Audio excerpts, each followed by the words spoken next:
পরে রাতে দেখা যায় জিন তার উপন্যাসের জন্য লিখছে। তখন হেজি তার জন্য কেক নিয়ে আসে। সে জিনের ঘর দেখে অবাক হয়, কারণ ঘরের চারপাশে ময়লা আর আবর্জনা ছড়িয়ে ছিটিয়ে আছে। হেজি বলে, এসব কি? তখন জিন বলে, আমারও ঠিক এমনই লাগতো যখন আমি তোমার চারপাশে ড্রিঙ্কের ক্যান পড়ে থাকতে দেখতাম। হেজি বলে, এর চেয়ে ভালো তুমি ড্রিঙ্ক করো, ব্রেকআপের জন্য এটাই সবচেয়ে ভালো। কিন্তু জিন বলে, আমাকে আমার প্রতিযোগিতার ওপর মনোযোগ দিতে হবে, এর সময়সীমা খুব কাছে চলে এসেছে। তখন হেজি কেক রেখে চলে যায়।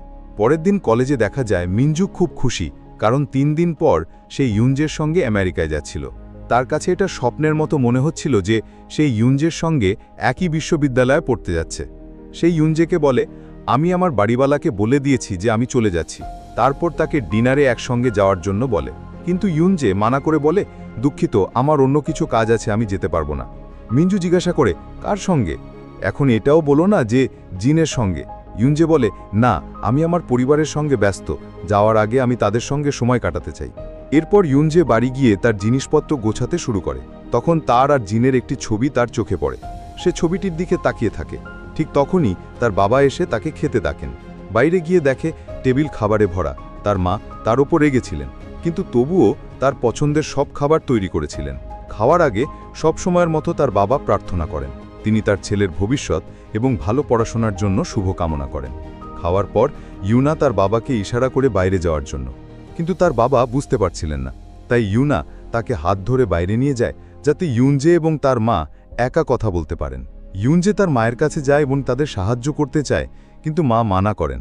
তবুও সে জোর করে বলে, আমি করব, কিন্তু মা তখনও মানা করেন। তখন ইউনজে বলে, আমাকে মাফ করো। তার মা আর কতক্ষণ ছেলের উপর রাগ করে থাকবেন? তিনি তাকে মাফ করে দেন।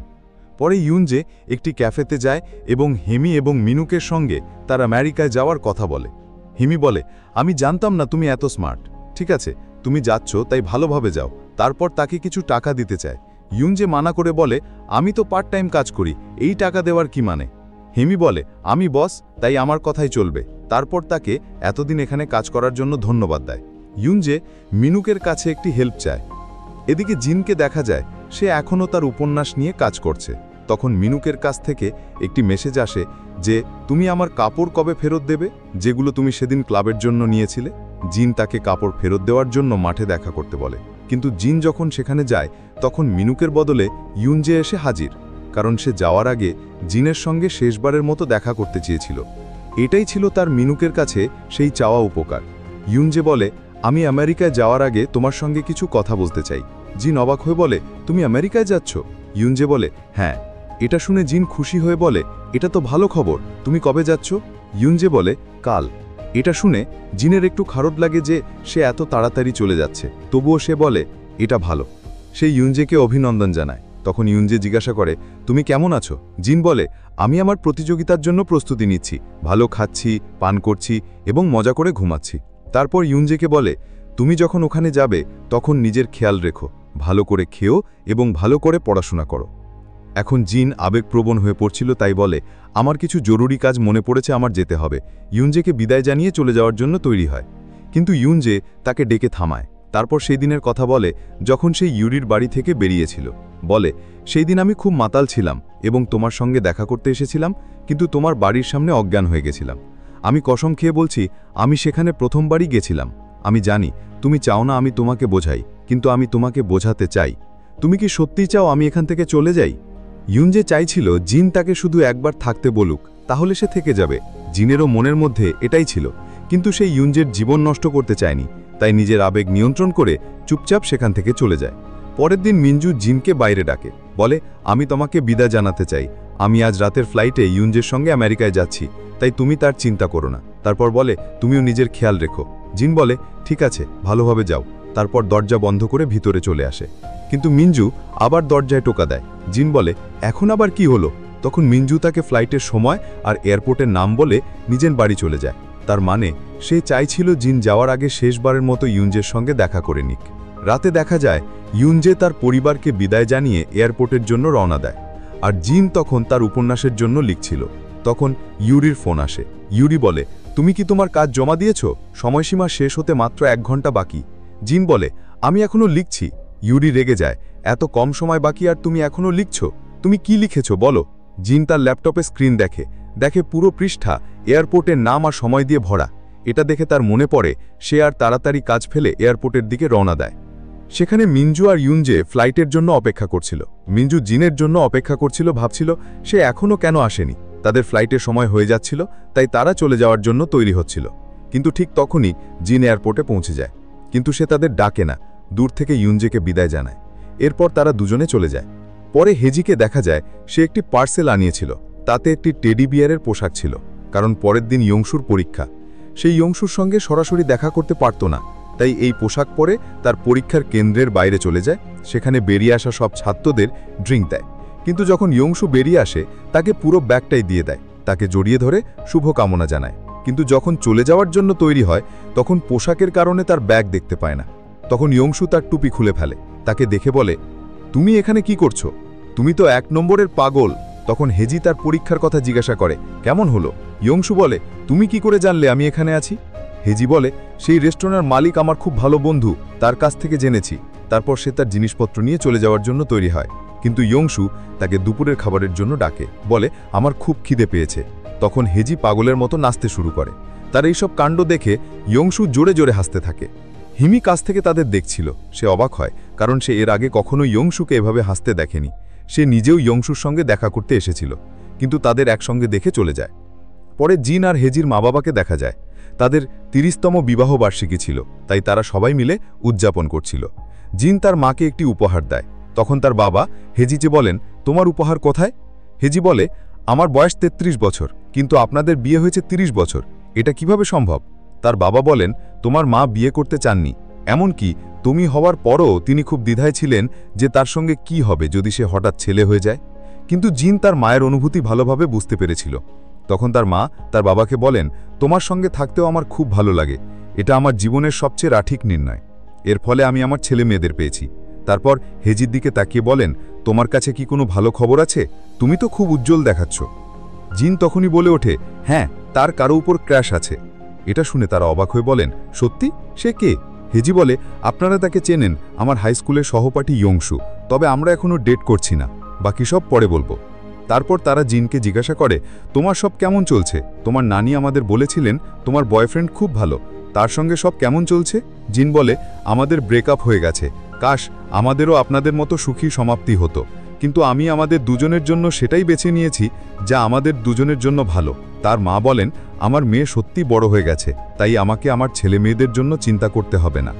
এরপর 3 মাস পরের দৃশ্য দেখানো হয়। এখন জিন অনেক খুশি এবং ভালো বোধ করছে। যখন সে ব্যায়াম করছিল তখন হেজি তাকে দেখতে থাকে। জিন বলে, আমাকে এভাবে দেখো না, আমার নজর লেগে যাবে, আমি অসুস্থ হতে চাই না। আর আমেরিকায়ও ইউনজে আর মিঞ্জু ভালোই করছিল। ইউনজে পুরোপুরি তার পড়াশোনায় মন দিয়েছিল, কিন্তু মিঞ্জু তার পিছনে লেগেছিল। সে রেগে যাচ্ছিল যে, তুমি কি শুধু পড়াশোনার জন্য এখানে এসেছো? কারণ ইউনজে তার দিকে কোনো মনোযোগ দিচ্ছিল না। পরে ইউনজের বোনের কাছ থেকে একটি মেসেজ আসে। সে তাকে বলে, ইউরি একজন নতুন লেখকের বই সুপারিশ করেছে, তার প্রধান চরিত্র দেখে আমার তোমার কথা মনে পড়েছে। তারপর তাকে বইটির লিঙ্ক পাঠায়। আসলে এটা ছিল জিনের বই। সে শুধু এর প্রথম পর্ব প্রকাশ করেছিল। বইটি তার নিজের জীবনের ওপর লেখা ছিল, এবং বইটির নাম ছিল my girlfriend is the man. Yuri আর জিন তখনও বইটির কমেন্ট দেখছিল। লোকে তাদের পুরো সিরিজ আপলোড করতে বলছিল। তখন একটি জেলিফিশ নামের ব্যবহারকারীর কমেন্টও ছিল। এসব দেখে জিন খুব খুশি হচ্ছিল যে লোকে তাকে সমর্থন করছে। ইউরি তাকে বাড়ি যাওয়ার জন্য বলছিল, কিন্তু জিন বলে, আমি তো ডিনার করে যাব। ইউরি বলে, আমি তো ডিনার করে ফেলেছি। জিন বলে, এত তাড়াতাড়ি? ইউরি বলে, হ্যাঁ, আমার খিদে পেয়েছিল। তখন কিছু আওয়াজ শোনা যায়। জিন ইউরিকে বলে, তুমি কি কিছু শুনতে পাচ্ছ? ইউরি বলে, না, আমি তো কিছুই শুনতে পাচ্ছি না। কিন্তু আওয়াজ আবার শোনা যায়। ইউরি ইচ্ছাকৃতভাবে কাশতে শুরু করে, কিন্তু জিন বুঝে যায় কিছু গোলমাল আছে। সে গিয়ে আলমারি খোলে, দেখে মিনুক সেখানে লুকিয়ে আছে। জিন বলে, তুমি এখানে কি করছো? বেচারা মিনুক অনেকক্ষণ ধরে ভিতরে আটকে ছিল, তাই তার অবস্থা খারাপ হয়ে গেছিল। সে বলে, আমি শুধু বাল্ব বদলাতে এসেছিলাম, কিন্তু জিন আসার জন্য তাকে লুকাতে হয়েছে। জিন তাদের দুজনকে দেখে বুঝে যায়, বলে, তোমরা দুজন ডেট করছো তাই না? আমি তোমাদের বাবা মা নই যে তোমরা আমার কাছে তাকে লুকাচ্ছ। ইউরি বলে, আমরা এখনো অফিসিয়ালি ডেট শুরু করিনি। মিনুক জিনের উপর রেগে বলে, তুমি সবসময় এখানে কি করো? তুমি কি জানো না যে ইউরি এখানে একা থাকে? জিন বলে, আমার এখানে ভালো লাগে, এখানে অনেক শান্তি, তাই আমি ভালোভাবে লিখতে পারি। মিনুক বলে, যদি তুমি শান্তি চাও আমি তোমাকে আরও বড় জায়গায় নিয়ে যাব। তারপর তাকে নিয়ে তার ক্যাফেতে যায়। সেখানে হেমি জিনকে দেখে বলে, তোমার মুখ দেখেই আমি তোমাকে কাজে নিয়েছি, কারণ মিনুকের ওপর আমার ভরসা ছিল না, তাই আমার একজন ভালো লোক দরকার ছিল। এখন আমি তোমার ভরসায় এটা ছেড়ে চলে যেতে পারে। জিন তাকে ধন্যবাদ দেয়, বলে আমি ভালোভাবে কাজ করব। এরপর হেমি কয়েক মাসের জন্য ঘুরতে যাচ্ছিল, তাই জিনকে সেই দিন থেকে কাজ শুরু করতে বলে চলে যায়। অন্যদিকে ইউনজেকে দেখা যায়, সে জিনের বই পড়ছিল। তাতে জিন তাদের দুজনের সব ঘটনা লিখেছিল, তাদের মজার মুহূর্তগুলো লিখেছিল। যেমন শুরুর দিকে যখন জিন ছেলে হয়ে ইউনজেকে প্রলুব্ধ করার চেষ্টা করছিল, যখন ইউরি ইউনজেকে পটানোর জন্য টিপস দিয়েছিল, এসব পরে ইউনজে হাসছিল এবং মজা পাচ্ছিল। সে জিনের বইতে মন্তব্যও করছিল। জিন অনেকগুলো পর্ব আপলোড করেছিল, ইউনজে সেগুলো নিয়ে মন্তব্যে প্রশ্ন করত, নিয়মিত কথা বলতো। কিন্তু জিন জানত না, কারণ ইউনজের ব্যবহারকারীর নাম ছিল জেলিফিশ। যখন ইউরি তার ইভেন্টে জিনকে চুমু খেয়েছিল, সেই ঘটনা নিয়ে ইউনজে মন্তব্য করে যে ইউনশু, অর্থাৎ উপন্যাসে তার নাম ছিল ইউনশু, নিশ্চয়ই খারাপ লেগেছে যে তার গার্লফ্রেন্ড অন্য কাউকে চুমু খাচ্ছে। বইয়ে সব চরিত্রের নাম আলাদা ছিল।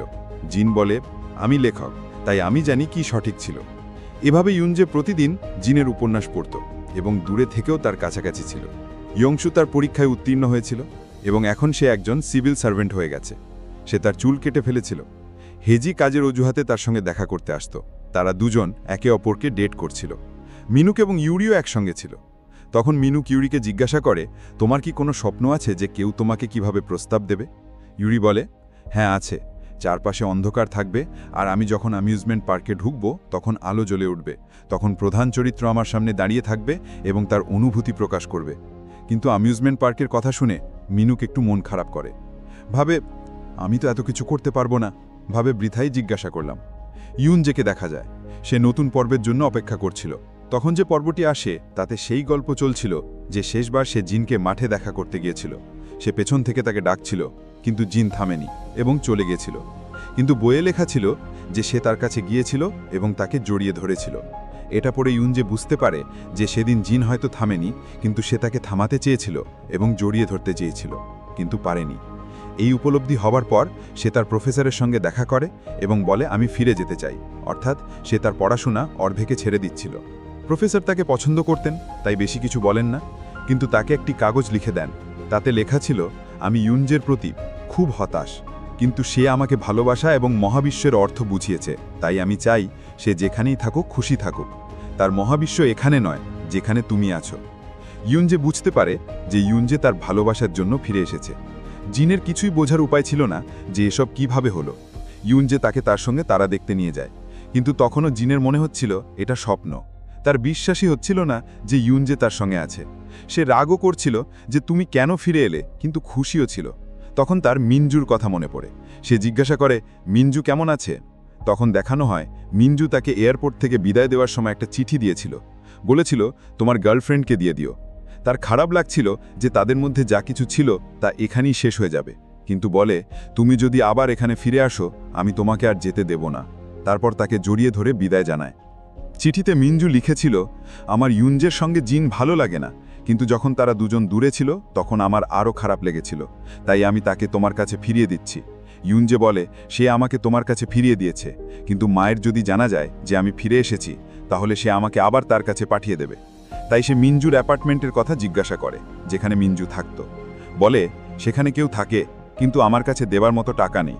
অর্থাৎ সে বোঝাতে চাইছিল যে সে জিনের সঙ্গে তার ঘরেই থাকতে চায়। তারপর সে সবার খবর জানতে চায়, বলে সবাই কেমন আছে, সবাই কি আমাকে মিস করছিল। তারপর জিনকে জিজ্ঞাসা করে, তুমি কি আমাকে মিস করেছ? জিন বলে, হ্যাঁ, আমি তোমাকে খুব মিস করেছি। এটা শুনে ইউনজে বলে, আমার উচিত ছিল ইউনশুর মতো তোমাকে জড়িয়ে ধরা। অর্থাৎ উপন্যাসে তার নাম ছিল ইউনশু। বলে, তুমি যদি জিনের মতো সৎ হতে এবং তোমার মনের কথা বলতে তাহলে আমি তোমাকে শক্ত করে জড়িয়ে ধরতাম, তোমাকে ছেড়ে যেতামই না। জিন অবাক হয়ে বলে, তুমি আমার উপন্যাস পড়েছ? ইউনজে বলে, হ্যাঁ, জেলিফিশ। তুমি ভেবেছিলে সে কে? তখন জিন বুঝতে পারে যে সেই ব্যবহারকারী ছিল ইউনজে। ইউনজে দুঃখ প্রকাশ করে বলে, আমার দেরি হয়ে গেছে, আমার আগেই ফিরে আসা উচিত ছিল। জিন বলে, আমি ভেবেছিলাম ব্রেকআপের পর আমাদের সুখী সমাপ্তি হয়ে গেছে। আমি তোমাকে খুব মিস করতাম, প্রতিদিন মিস করতাম। আমি ভাবতাম তুমি ওখানে খুশি আছো, কিন্তু এখন আমি বুঝতে পেরেছি যে আমাদের সঙ্গে হয়তো সব কিছু ভালো হবে না, কিন্তু আমরা যে সময় একসাথে কাটাবো তা সব ভালো স্মৃতি হয়ে যাবে। আমি যখনই তোমার সঙ্গে ছিলাম তখন ছেলে হয়ে বা মেয়ে হয়ে পুরো সময় আমি খুব খুশি ছিলাম, আর তুমি হয়তো এই কারণেই ফিরে এসেছো। ইউনজে বলে, হ্যাঁ, তুমি একদম ঠিক বলেছ। এখন আমার কিছু যায় আসে না যে তুমি জিন না জিহান। অর্থাৎ ইউনজে চিরকালের জন্য জিনের কাছে ফিরে এসেছে। এখন সে জিহান হয়ে সারা জীবন থাকলেও তারা দুজন একসঙ্গেই থাকবে। পরে দেখা যায় তারা দুজন মুভি দেখতে যাচ্ছিল। ইউনজে অনেকক্ষণ ধরে জিনের জন্য অপেক্ষা করছিল, বলছিল এত সময় লাগেও না, তাড়াতাড়ি আয়। কিন্তু জিন যখন বাইরে আসে তখন সে আবার জিন হয়ে গিয়েছিল। ইউনজে ফিরে আসার 98 দিন হয়ে গেছিল, আর জিন আবার মেয়ে হয়ে গিয়েছিল। তারা দুজন এখানে খুব ভালোভাবে একসঙ্গে ছিল। এই সময় জিনের বই প্রকাশিত হয়ে গিয়েছিল। সে ইউনজেকে তার প্রথম বইয়ের কপি দেয়। পরে ইউনজে জিনকে নিতে কলেজে যায়। তখন সেখানে একটি মেয়ের প্রবেশ হয় যে ছিল জিনের সিনিয়র। সে ইউনজে সম্পর্কে জিজ্ঞাসা করে, এ কে? জিন বলে, এ আমার বয়ফ্রেন্ড। তারপর ইউনজেকে বলে, এ আমার সিনিয়র। সিনিয়র বলে, তুমি ছুটিতে বয়ফ্রেন্ড বানিয়ে ফেলেছ? জিন বলে, আমরা তো আগে থেকেই ডেট করছিলাম। এটা ঠিক জিন এবং মিনজুর মতো হয়ে গেছিল। যেমন জিন মিনজুকে পছন্দ করত না, তেমন ইউনজে জিনের সিনিয়রকে পছন্দ করেনি। বলে, আমাদের বন্ধুরা আমাদের জন্য অপেক্ষা করছে, চলো। তারপর জিনকে নিয়ে চলে যায়। এরপর তারা ইউরি এবং মিনুকের সঙ্গে দেখা করতে যায়। তখন ইউরি ওয়াশরুমের অজুহাতে জিনকে তার সঙ্গে নিয়ে যায়। মিনুক ইউনজেকে বলে, ইউরির শরীর খানিকটা ভালো না, হয়তো জিন চলে যাওয়ার পর সে পাগল হয়ে গেছে। আজকাল অদ্ভুত কথা বলে জিন আর জিহান একই মানুষ, সে জিহান হয়ে যায় আবার জিন হয়ে যায়। তখন ইউনজে ইউরিকে দেখে, সে জিনের সঙ্গে তাদের পুরনো মজার নাচ করছিল। ইউনজে বলে, তুমি তোমার গার্লফ্রেন্ডের সঙ্গে কথা বলো। কিন্তু কিছুক্ষণ পর দেখে তারা দুজনেই মজার নাচ করছে। রাতে ইয়ংশু হেজিকে বাড়ি পৌঁছে দিতে যাচ্ছিল, কিন্তু তারা সেখানেই চুমু খেতে শুরু করে। জিন এবং ইউনজে ছাদ থেকে তাদের দেখে ফেলে। জিন চিৎকার করে বলে, ভিতরে এসে করো। তখন হেজি ইয়ংশুকে ধাক্কা দিয়ে সরিয়ে দেয়। অর্থাৎ যেমন হেজি তাদের বিরক্ত করত, এখন তারা তাকে বিরক্ত করছিল। ইয়ংশু ইউনজেকে দেখে চিনে ফেলে, কারণ তারা একসঙ্গে বড় হয়েছিল, আর ইয়ংশুই তো তাকে হেমির সঙ্গে পরিচয় করিয়ে দিয়েছিল। তখন জিনও বুঝতে পারে যে এটা তার বোনের প্রথম প্রেম। পরের দিন ইউনজে এবং জিন তাদের একটি ট্রিপে যায়, যেটা অনেক আগে অসম্পূর্ণ ছিল, কারণ এখন তাদের কিছু যায় আসে না যে জিন কখন ছেলে হয়ে যায় বা মেয়ে হয়ে যায়। তারা দুজন সব সময় এভাবেই একসঙ্গে থাকবে, তাদের ভালোবাসা এভাবেই থাকবে, এবং এখানেই এই ড্রামা শেষ হয়। তো কেমন লাগলো আপনাদের কাছে কমেন্ট করে জানাতে ভুলবেন না।